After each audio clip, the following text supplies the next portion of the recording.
Hi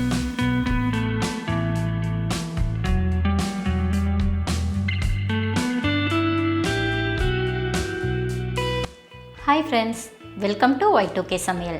இன்றைக்கி நாம் பார்க்க போகிறது ரொம்ப ஈஸியாக செய்யக்கூடிய ஒரு பூரி ரெசிபி. பொதுவாக பூரினாலே நம்ம கோதுமை மாவு மைதா மாவு யூஸ் பண்ணி செய்வோம். ஆனால் இன்றைக்கி கொஞ்சம் வித்தியாசமாக கோதுமை ரவையை யூஸ் பண்ணி செய்ய போகிறோம்.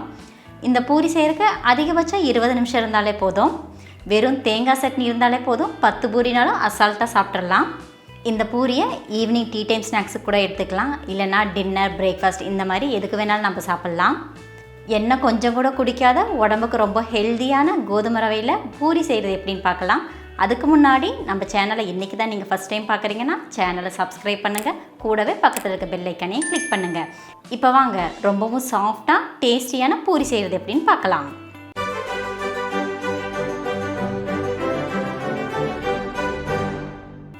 கோதுமை ரவை பூரி செய்கிறதுக்கு ஃபஸ்ட்டு ஒரு மிக்சிங் பவுலில் 1 கப் அளவுக்கு கோதுமை ரவை எடுத்துக்கலாம். அது கூடவே இந்த ரவைக்கு தேவையான அளவு உப்பு சேர்த்து ஒரு டைம் நல்லா மிக்ஸ் பண்ணி விட்டுக்கலாம்.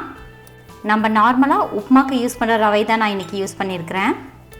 அடுத்தது இந்த ரவை மூழ்கிற அளவுக்கு நம்ம இதில் தண்ணியை ஆட் பண்ணிக்கலாம்.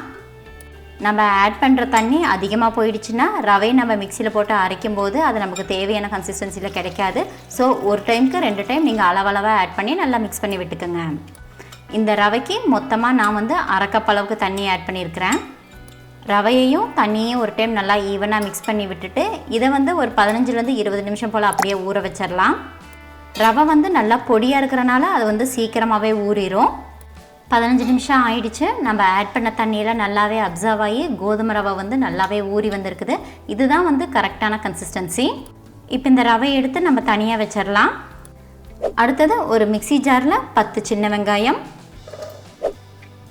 1 டீஸ்பூன் அளவுக்கு சீரகம், காரத்துக்கு தகுந்த மாதிரி 2 வரமிளகாய், கொஞ்சமாக கருவேப்பிலை,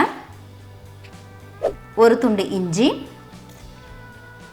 3 டேபிள் ஸ்பூன் அளவுக்கு தேங்காய் துருவல், இந்த மிக்சருக்கு தேவையான அளவு உப்பு, இது எல்லாத்தையும் சேர்த்து நல்லா கொரகொரப்பாக அரைச்சி எடுத்துக்கலாம்.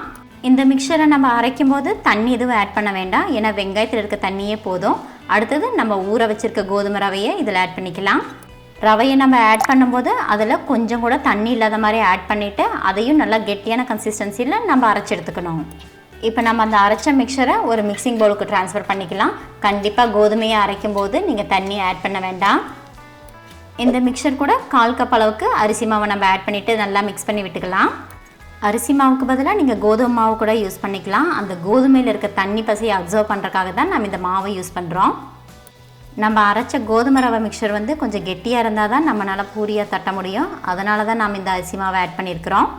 மாவு ஆட் பண்ணிவிட்டு நல்லா மிக்ஸ் பண்ணதுக்கப்புறம் கையில் கொஞ்சமாக ஆயில் அப்ளை பண்ணிவிட்டு நம்மளுக்கு எந்த சைஸில் பூரி வேணுமோ அந்த சைஸ்க்கு தேவையான மாவு எடுத்துக்கலாம். அடுத்தது நம்ம பிளாஸ்டிக் கவரில் லைட்டாக ஆயில் அப்ளை பண்ணிவிட்டு நம்ம எடுத்துருக்க மாவை அதில் வச்சு பூரி மாதிரி தட்ட ஆரம்பிச்சிடலாம். நம்ம நார்மலாக அடையை தட்டுற மாதிரியே இதை நம்ம தட்டி எடுத்துக்கலாம். நம்ம நார்மலாக கோதுமை மாவை யூஸ் பண்ணி பூரி செய்யும்போது எந்த திக்னஸில் பூரியை உருட்டி எடுப்போமோ அதே திக்னஸில் இதை நம்ம தட்டி எடுத்துக்கணும். பேனில் எண்ணெய் நல்லா சூடானதுக்கப்புறம் அடுப்பை ஹை ஃப்ளேமில் வச்சுட்டு நம்ம தட்டி வச்சுருக்க மாவு இதில் போட்டு பொரிக்க ஆரம்பிச்சிடலாம். எண்ணெய் நல்லா காஞ்சிருந்தால் தான் நம்ம மாவை இதில் போட்டு பொரிக்கும்போது நல்லா பூரி மாதிரி நல்லா உப்பி வரும்.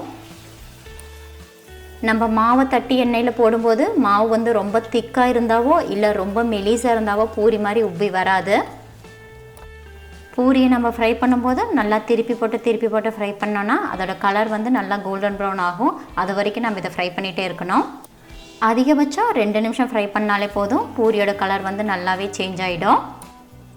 பாருங்கள், பெரிய பபிள்ஸ் எல்லாம் அடங்கிருச்சு, பூரியோட கலரும் நல்லாவே சேஞ்ச் ஆகிடுச்சு. இந்த ஸ்டேஜில் இதை நம்ம எடுத்துடலாம். எண்ணெய் கொஞ்சம் கூட குடிக்காத நல்லா ஃப்ளஃபியான சாஃப்டான பூரி ரெடி ஆயிடுச்சு. நம்ம நார்மலாக செய்கிற பூரியை விட இந்த பூரியில் நம்ம காரம் சேர்த்துருக்கனால இதோட வாசனையும் சூப்பராக இருக்கும், டேஸ்ட்டும் அருமையாக இருக்கும். இந்த பூரியை பிரேக்ஃபாஸ்ட் டின்னருக்கும் கூட சாப்பிட்லாம், இல்லைனா குழந்தைங்களுக்கு ஈவினிங் டீ டைம் ஸ்நாக்ஸாக கூட கொடுக்கலாம். அந்தளவுக்கு இதோட டேஸ்ட் அட்டகாசமாக இருக்கும்.